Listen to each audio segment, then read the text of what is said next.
It is already bitterly cold here in Beijing as they make the final preparations for the Winter Olympics.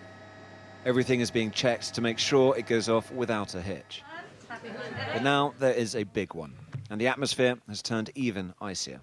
The Biden administration will not send any diplomatic or official representation to the Beijing 2022 Winter Olympics and Paralympic Games, given the PRC's ongoing genocide and crimes against humanity in Xinjiang and other human rights abuses. We will not be contributing to the fanfare of the Games.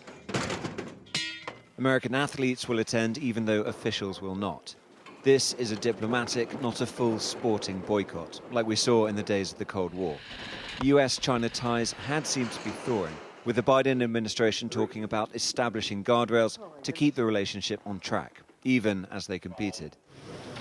But this will provoke rage in Beijing. Today, the Chinese government had attacked the idea of a boycott, saying that, anyway, they hadn't even invited American officials to attend. Without being invited, American politicians keep hyping the so-called diplomatic boycott of the Beijing Winter Olympics.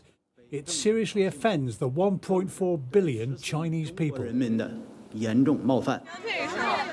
China says the Games are about the athletes, not politics.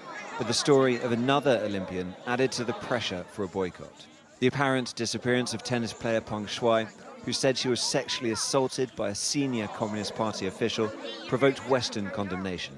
And that idea that politics and sport should be kept separate is difficult in an authoritarian state where everything is political. Events like this are the official fanfare the White House was talking about.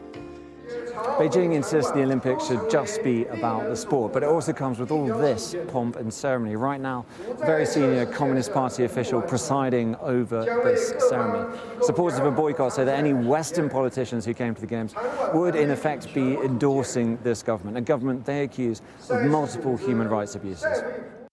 The question now becomes whether other countries will follow the US in its diplomatic boycott. The British government has not yet announced whether it will do the same. But the temporary thaw between the West and China seems to be over.